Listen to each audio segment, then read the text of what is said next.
On this episode of Delivering Marketing Joy, we talk with Bruce Perryman about giving back, taking a leap of faith, and why he should listen to his wife.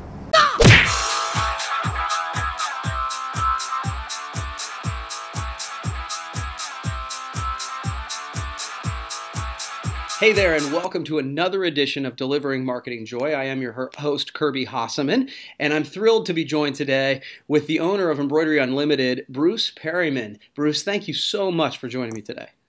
My pleasure, and thanks for having me. Absolutely. I'm sorry we missed each other last week when I was out in Arizona. Yep. That would have been good. It would have been fun to do a live podcast. That's right, a live version of this. Shades of Bobby Lehu. Well, one of the things as I started doing research about you, Bruce, is I've noticed that you have volunteered and served in the promotional industry on various boards and the PPAI board. Why? Why do you think it's important to give back?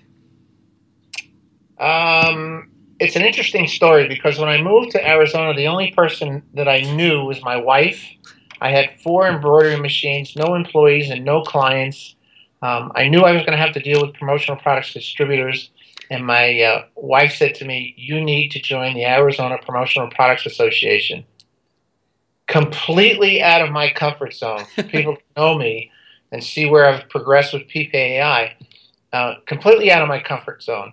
But as it turns out, I got involved, and I was the president once. I was the president again. I got involved with the Regional Association Council, and then lo and behold, on the board at PPAI. So in terms of my business and giving back, certainly it's giving back. I present at PPAI on various topics, decorating business topics, and things of that sort. So, you get out what you put in. Mm-hmm. Yeah, so it sounds like kind of the two takeaways are be willing to push yourself outside of your comfort zone and listen to your wife. Exactly. I love it.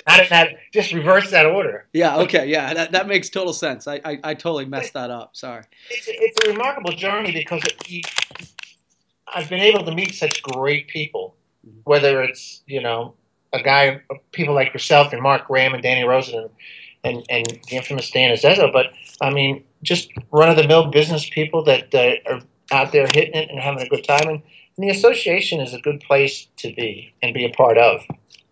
No, that's great advice.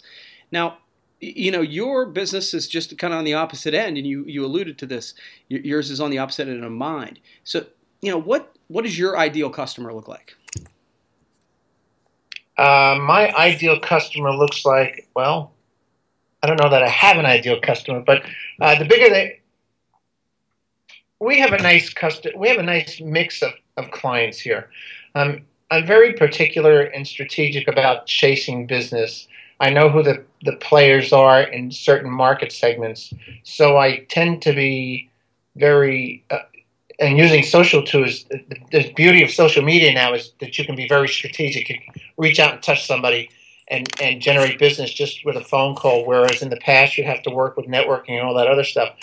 So I go after larger companies. I have a mix of smaller companies, local companies. I do some regional. I do some national. So we have a nice little mix of people because you're only as good as your last order, and not every distributorship is able to maintain the workflow. So you have to, in a contract environment, you have to get a little bit of everything from everyone. Now, obviously you mentioned you went to Arizona with your wife and 4 heads of embroidery. And so you kind of jumped in. You started a new business. I'm sure you have people who come to you looking for advice, whether it's starting a new business in the promotional industry or just starting a new business overall. What kind of advice do you give them?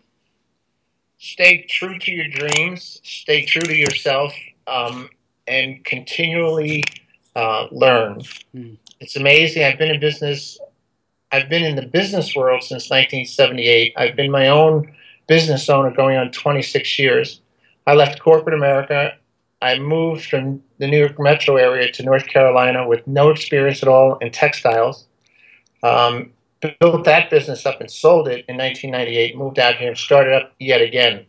As I said, 4 machines, no clients, no employees, no nothing. Today, I own a building. I've got 8 or 9 machines back there, and we're doing quite well. So It's always, I've always pushed the envelope, pushed myself out of my comfort zone, but I stayed focused on my core beliefs and my core values and what gets me to the ballgame. Yeah, I think that's great advice, Bruce, because it's really easy to say, you know, I can do this and I can do this and I can do this. So it fragments you sometimes. It fragments your focus and your purpose. And I think staying true to, you know, your own vision, there's a lot of value in that. So I appreciate that. Well, hey, Bruce, I appreciate it. You've asked me, or you've answered my 3 questions. You get the chance to ask me one. So what do you have one for me today? Advice. What kind of advice do you give people in the marketplace? Distributors that want to emulate what you do. What do you tell them? You know, I think getting started is the key. I think that sometimes we really overthink it. I was actually talking to somebody not too long ago that they had all these ideas. They'd actually gone to the point of writing some things, but they hadn't put it out there. And I think to Seth Godin's point, who I know you and I both love, you know, sometimes you have to ship it. You have to put it out there. And then, so that's kind of step 1. I think step 2, and I think this is maybe even the harder part for an entrepreneur, is consistency. I think so many times we come